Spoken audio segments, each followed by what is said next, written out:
스크루 테이프의 편지 중 오늘은 네 번째 편지를 읽어보도록 하겠습니다. 사랑하는 웜우드에게 내가 지난번 편지에 써보낸 아마추어 수준의 견해들을 보면서 이제야말로 기도라는 괴로운 주제를 적절히 다루어야 할 때라는 생각이 들더구나. 내 환자가 어머니를 위해 기도하는 건에 관한 내 충고가 유례없이 한심스러운 것으로 판명났다고요 하는 따위의 말은 삼가할 수 있었을 텐데 그건 조카가 삼촌에게 할 말이 아니다. 말단 유혹자가 부서 차관한테 할 소리는 더더욱 아니지. 더욱이 그 말에는 제 책임을 남에게 떠넘기려는 불쾌한 욕구가 드러나 있었다. 제가 저지른 일은 제가 책임질 줄 알아야지. 최선의 방책은 진지하게 기도할 마음이 아예 생기지 않도록 막을 수 있는 데까지 막아보는 거다. 내 환자처럼 최근에 원수편으로 복귀한 성인일 경우 어렸을 때 앵무새처럼 따라하던 버릇을 기억해내도록 부추기거나 스스로 기억한다고 믿게끔 유도하는 게 아주 효과적이다. 그러면 그에 대한 반작용으로 이제야말로 완전히 마음에서 우러나오는 기도, 내면적이고 비공식적이며 규칙에 매이지 않은 기도를 해야겠다고 생각하게 되거든. 초심자가 이런 생각을 할 경우 사실은 의지와 지성을 집중시키지 않은 채 막연하게 경건한 기분만 만들어내려고 애쓰는 꼴이 되는데도 말이야. 인간 중에 콜리지라는 시인이 있는데 그는 자신이 입술을 움직이며 무릎을 꿇고 기도한 것이 아니라 그저 사랑을 위해 영혼을 가다듬었을 뿐이며 기원의 감각을 만족시킨 것이라고 쓴 적이 있지. 바로 이거다. 얼핏 보면 원수편의 최고참들이 수행하는 침묵의 기도와 비슷하기도 하니 영리하면서도 게으른 환자들을 오랫동안 숙여 넘기기에 딱 좋지 뭐냐. 또 설사 그렇게까지는 못한다 해도 육체의 자세와 기도는 전혀 상관이 없다고 사기치는 데는 문제가 없을 게다. 잊지 말거라. 인간들은 자신이 동물이며 따라서 육체가 하는 짓들이 반드시 영혼에 영향을 주게 되어 있다는 점을 노상 잊고 산다. 그들은 악마가 자기네 마음속에 이런저런 것들을 불어넣는 모습을 그리곤 한다만 그야말로 웃기는 일이 아닐 수 없다. 오히려 우리의 최대 과업은 그들의 마음에 이런저런 것들이 들어가지 못하도록 막는 게 아니냐. 혹시라도 이 작전이 실패하거든 그때는 환자의 의도를 좀 더 교묘하게 오도하는 술책으로 한 걸음 물러서야 한다. 인간들이 원수 자체에게 주의를 기울이고 있는 동안에는 참패를 면할 길이 없지만 다행히도 그런 사태를 미연에 방지할 길이 많이 있지. 개중 간단한 방법은 원수를 바라보고 있는 환자의 시선을 그 자신에게로 돌려버리는 것이다. 환자가 제 마음속만 줄창 들여다보면서 자신의 의지로 감정을 만들어 보려고 노력하게 만들거라. 환자가 원수의 사랑을 구하려 하거든 실제로 사랑을 구하는 대신 사랑의 감정을 저 혼자 꾸며내려고 애를 쓰게 하는 한편 제가 이런 짓을 하고 있다는 걸 눈치채지 못하게 하란 말이지.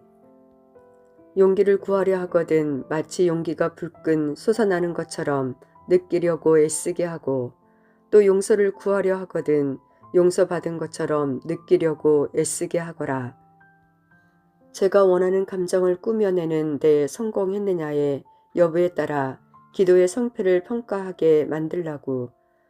사실 그런 종류의 성패란 그 순간의 몸 상태가 좋으냐 나쁘냐 상쾌하냐 피곤하냐에 따라 달라지는 걸지도 모른다는 의심을 혹시라도 하지 않도록 잘 처리하고.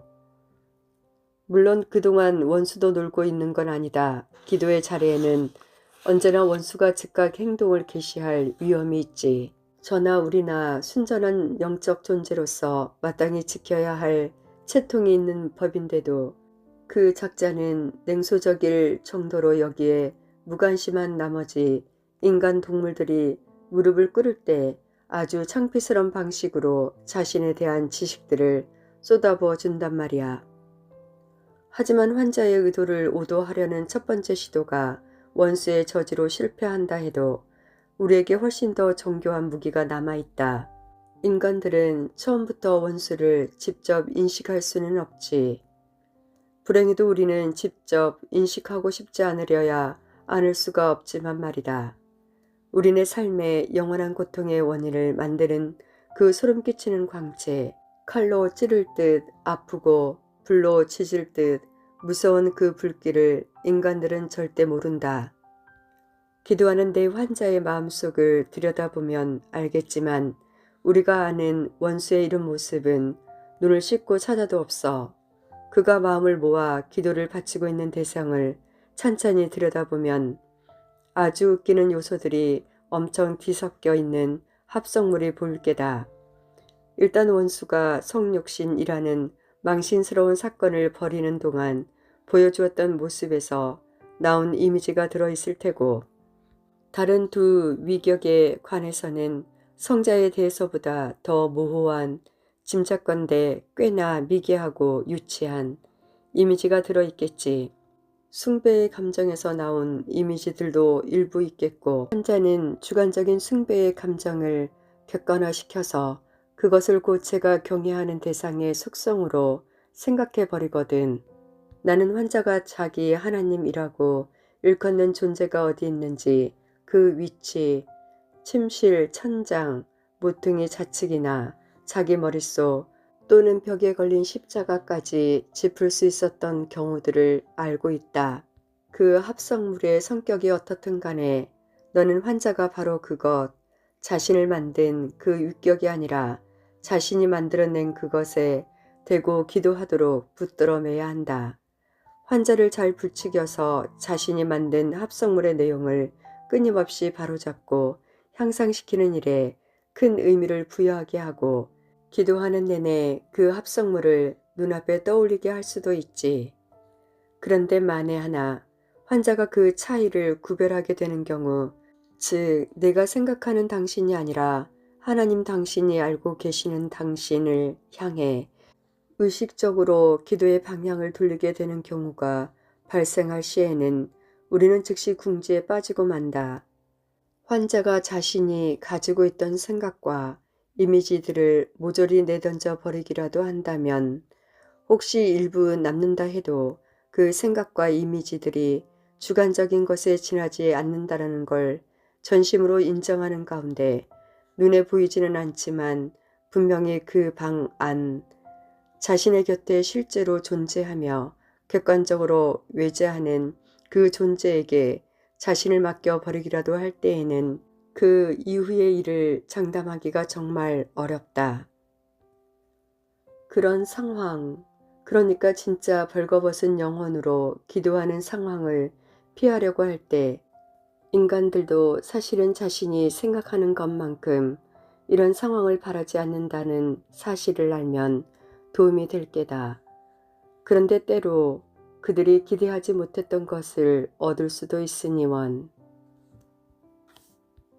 너를 아끼는 삼촌, 스크루 테이프.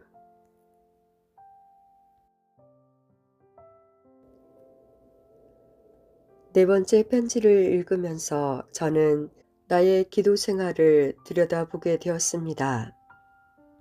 하나님 앞에 기도할 때는 무엇보다 집중해야 하며 진지해야 하는데 기도하는 도중 여러 가지 생각이 스쳐가므로 내가 지금 어떤 기도를 하고 있는지 인식하지 못한 채 가만히 들어온 생각을 하고 있는 것을 발견할 때도 있었습니다.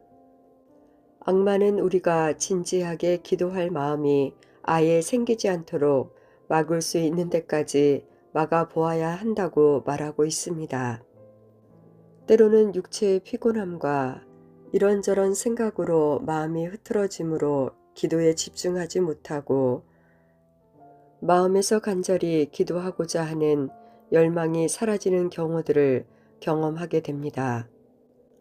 그래서 우리가 기도하는 흉내만 내고 있는데도 나는 하나님께 기도했어 라고 생각하게 만드는 경우가 있습니다. 사단의 속임수, 이 사기에 우리가 매번 당하고 있다는 것을 발견합니다. 우리가 기도할 때 악마는 나의 가장 가까운 곳에서 나를 대상으로 사기를 치고 있다는 것입니다. 우리가 진지하게 기도하면 어떤 일이 일어나기에 악마는 우리가 집중하여 하나님께 기도하는 것을 막을까요? 하나님이 나의 기도를 들으시고 즉각 움직이신다라는 것을 보게 됩니다. 또한 우리가 진지하게 기도하면 악마를 궁지에 빠뜨릴 수 있다라는 것입니다.